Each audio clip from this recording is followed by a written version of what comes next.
Here was the master plan. After grad school, I would work my way up in corporate America to an executive HR role with a large Fortune 500 company. During this time, my husband Parker and I would have 2 children, a boy and a girl. We would hire a nanny to care for them while I continued to work up my way up the corporate ladder. You know, I was going to have it all. And everything was going according to plan until there I was, 36 weeks pregnant, tidying my desk at US West because I just knew I would not be returning to work on Monday. Parker and I had taken all the classes in preparation for our firstborn to arrive. We were ready. I felt I was born to bear. As instructed, we had our bags packed and we were ready to go to the hospital on a moment's notice. That Saturday, we went to bed like any other evening. And only a few hours into our slumber, I woke abruptly to find that my water had broke. Anxious and excited, I woke Parker and we started our well-planned routine to get to the hospital. As I was getting my things together, I noticed something odd. A portion of the umbilical cord had already made its way outside my body. Miles away from the hospital, the lifeline that connected me to my son, provided him with nourishment and oxygen, was way out of place, folded and likely pinched off. I cried out to Parker, "Something's wrong!" And he hurried me into the car. Fearful that any move that I made could make the situation worse, I tried to stay upright in the car, almost standing, bracing my shoulders against the back of the chair and my feet on the ground, trying to take any pressure off the birth canal. Parker and I hardly spoke the entire ride. We were both petrified with panic on autopilot. Silently weeping, my mind spun as we raced to save our already named son, Parker Jr. Parker broke all speed limits, ran all the red lights. When we arrived at the hospital, he ran in to literally wake the ER staff.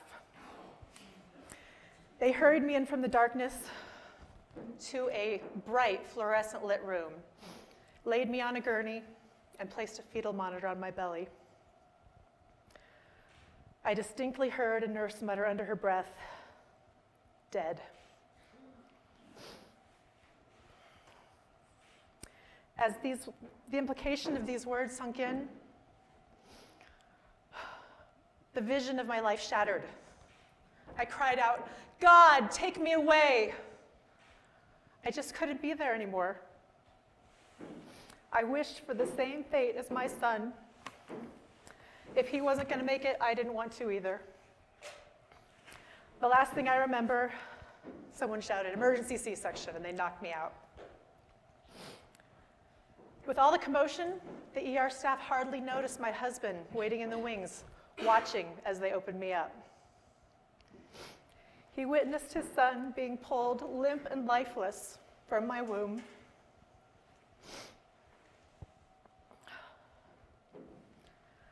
I woke in a room, hospital room, with the nurse holding my hand, and there was no baby in sight. I cried out, "Is he alive?"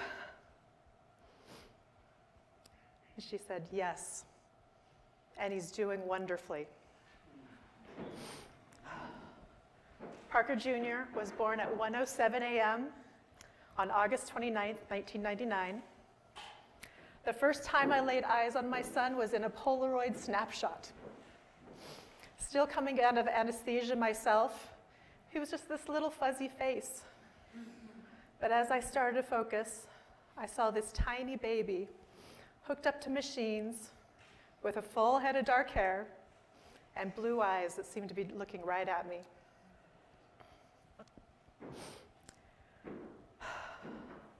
Maybe you've heard of the APGAR score. It is a test they do on newborns to assess their wellness right at birth. A score of 3 is considered critically low. Parker was born with an APGAR score of 1 out of 10. He was not breathing, and he had no heartbeat.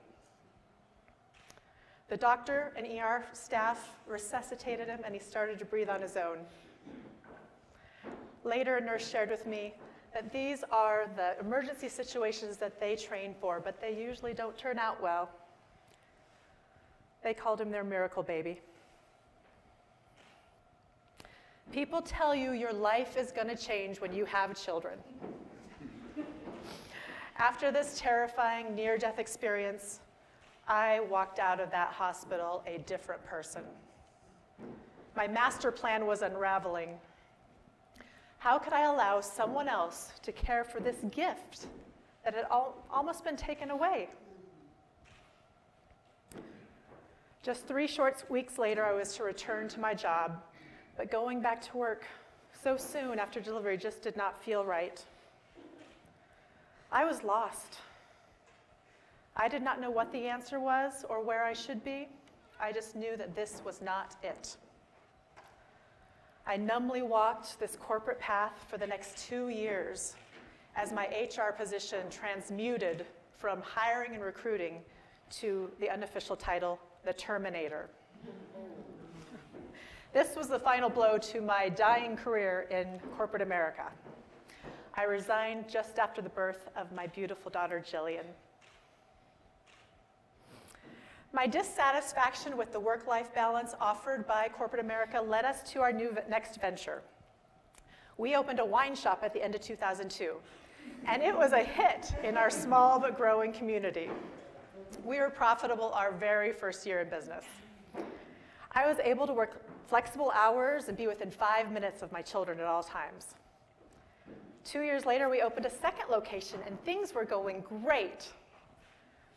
Don't get me wrong, there was a lot of work, and all the stresses that come with big bank notes, massive inventories, employee issues, landlords, and of course, shoplifters.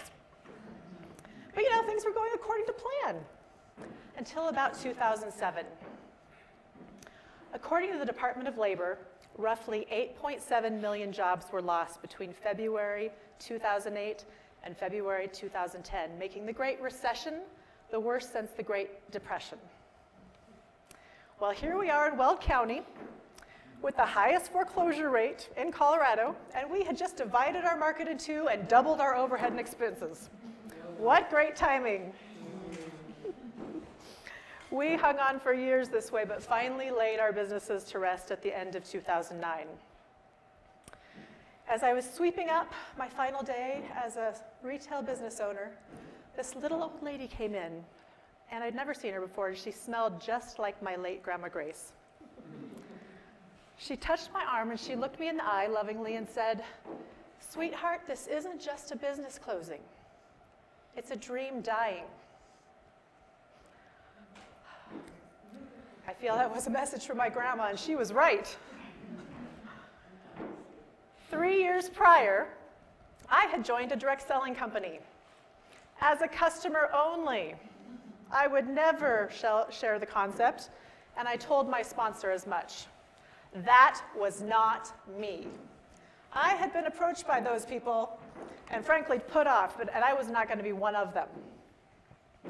Team National provides a savings membership, and as a customer in the first, just few months, I saved a bundle, and I eventually did let a few family and friends in on it. As Parker and I were contemplating our final moves with our brick and mortar business, he suggested to me, "Why don't we close the stores? You can come home and be with the kids and build that Team National business." I was like, "What? Are you crazy?" I had never considered it.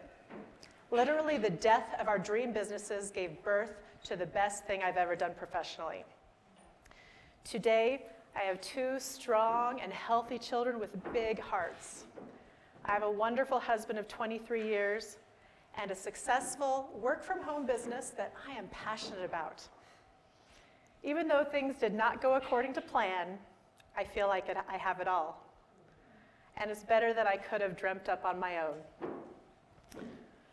So after all this, one thing I carry with me is that painful deaths or near-death experiences may not be the end, but rather a wake-up call that sets you on a path of your most rewarding journeys.